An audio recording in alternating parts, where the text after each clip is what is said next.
Hey, good morning. Let's just start with this, man. We were fired up to get Decker, redone, get him extended.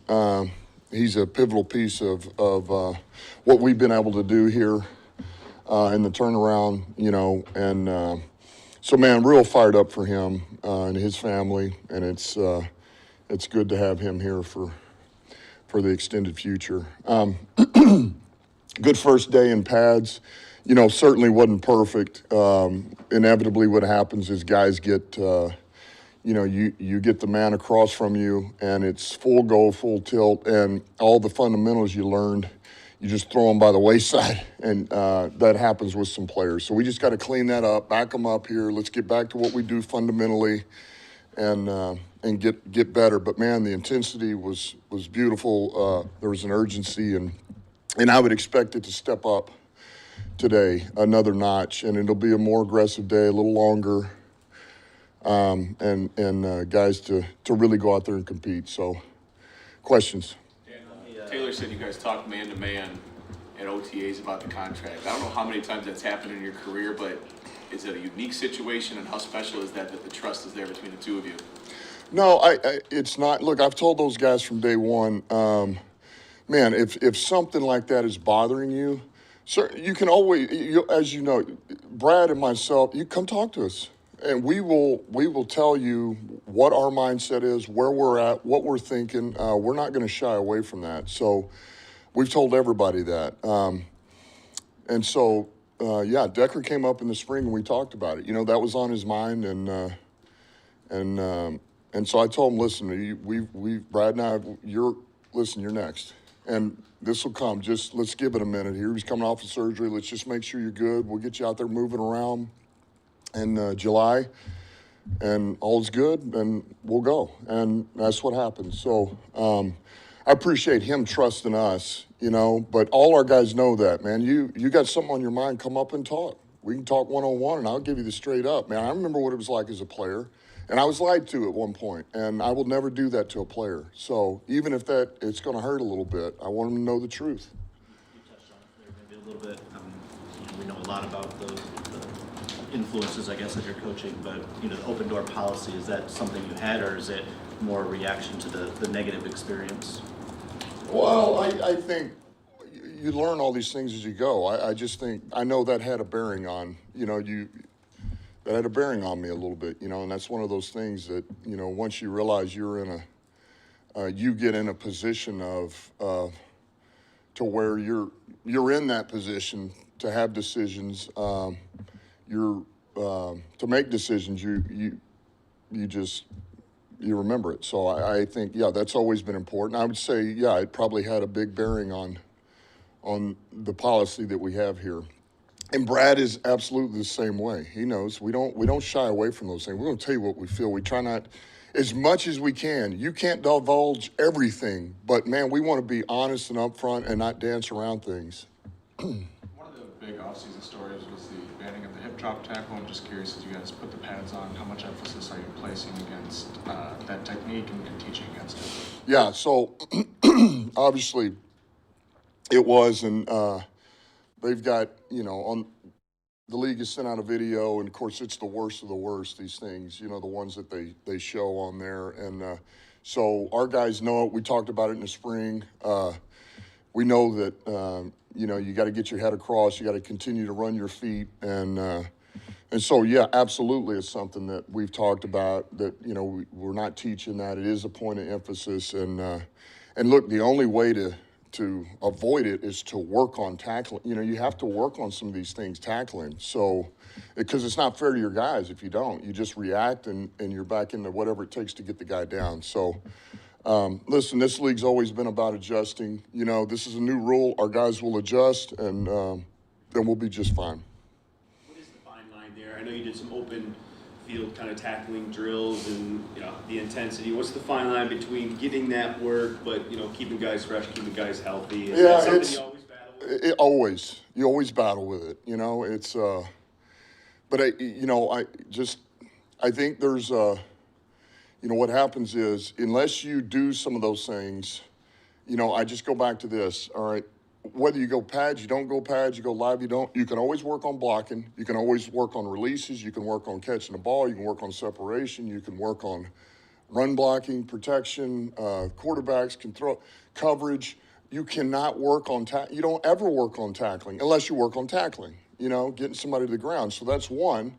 But two is also when you go live, the intensity goes way up. The exertion it puts on the body is totally different.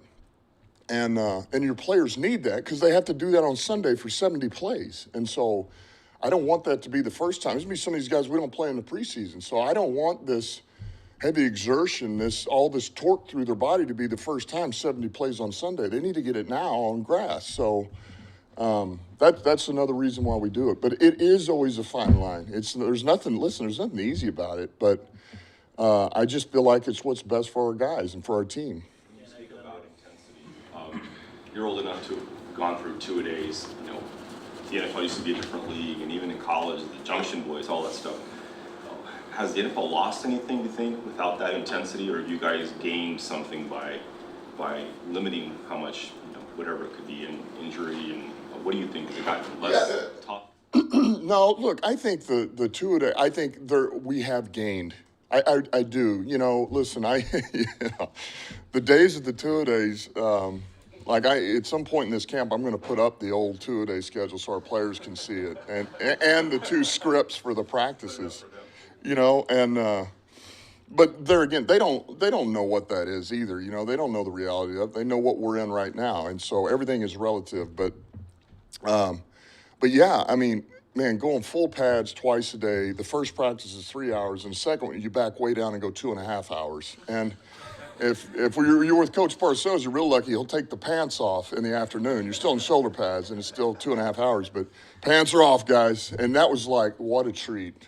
Like, you can just slip the shorts on with the shoulder pads, and here we go, man, 9-on-7. But that was life, right? And so I think we are better for it, man. The body, this game has changed so much, and the athletes are so much different, and I just think that, they're geared so much higher now than it was back then. If everything felt like a marathon, and the game was so much more in a box and downhill, run game, power, two back, heavy personnel, there was just so much more of that, and then once kind of the spread offenses came in, the athletes changed, and so I think this is a good thing where we're at. The only thing that I wish, man, let's try not to tinker with the rules of the game. I like that we're trying to take care of the players, and the body doesn't need that type of beating. But, man, the more we start dialing back on, we still playing pads. The game's still in pads. So, I just hate to lose the element of what made the game. That's all. But, we're going to try to squeeze everything out of it we can. That's how we play football here. I think that you're too young for this, but Frank Bush used to allow live hitting on the quarterbacks with the warrant. Did you ever see that? No, but, I'm not going to comment on that. How long does it take the fundamentals to return after the initial excitement of going live in full pads?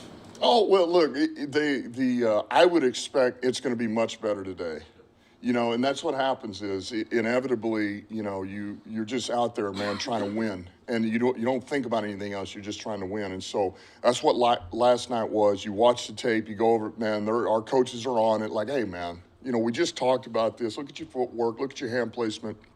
And so that was an emphasis last night, and I expect it to be much better today. So it'll come pretty quick, especially with the guys that are going to grow and they're going to take that next step, The guys who can't adjust to that are probably not going to be here. They're not going to make the roster. And they know that.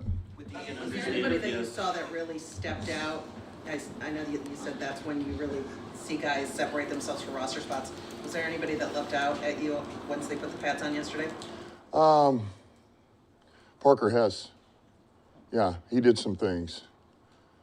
Which, quite frankly, I don't know if I'm that surprised. That's kind of his game, I mean, some of these guys, you run all these pass-specific drills and you're not in pads, and but that's kind of more his game too. But I would say, yeah, he showed up.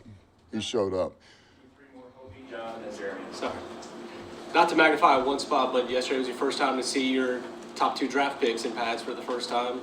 Physical positions, what did you make of Rakestraw and Terrion? Yeah, I like the first day of work for both of them. You know what I love? That both of those guys are competitive. They are competitive guys, man. They don't mess around for rookies, and they're trying to win the rep, and they're trying to get better, and they're both athletic, and so you feel like, okay, there again, first day, it's not too big for them. You know, they were ready for the challenge of it. Now, do they have a lot of work? Yeah, they do. But so it was very encouraging. With DJ Reader not being around right now, more work is available for Broderick Martin. Just wondering through the first week what your assessment has been of his game. Yeah, look, I would say it's been up and down, up and down. You know, some of these things we've talked about Broderick cleaning up a little bit. It is staying more square. You're starting to see it. And then once he gets square, now he loses some of his power because he's so focused on being square, then it's, you know, he forgets to anchor or his footwork gets out of whack. So it's just, listen, it's a work in progress, and it's up and down right now. But the kid is working at it, and Terrell's on him, and I would anticipate he's going to continue to grow. And look, right now Pecco is rolling in there, and Pecco's a veteran guy, and we know exactly what he is, and he's just steady, reliable type guy, man. Does his job, and guys trust him. And I know it's early, but you know he's got somebody pushing him there. Stephon Gilmore, the guy who stuck out last training camp, obviously stuck on the roster but didn't carve out a role necessarily. Was he one of those guys that towards the end of last year was close, and have you seen him take a year or two jump so far?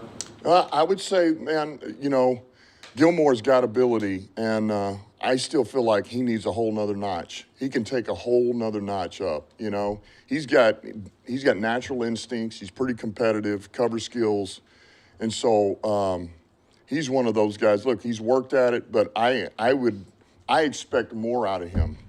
I just do, because I think he's an instinctive player. So we need him to take a big jump this training camp. And I would say to this point, after these 5 days, he's done a good job. Super quick one, Dan. Don't expect you to divulge specifics, but Christian Mahogany has been out with the illness for a bit. Can you just speak to the prognosis? I mean, is this something you're concerned about long term, or is it looking like maybe he'll be back relatively short? Yeah, really, I can't. I don't know. Here's what you do know is that anytime a rookie's missed, you know, here we go, we're going on practice 6 here, and he's still not here. Yes, you get concerned with, you know, the development of the player because they need everything. I mean, you miss 1 day as a rookie, and that's tough to recover from because you don't have 2-a-days anymore. Where you know, it's like, but so.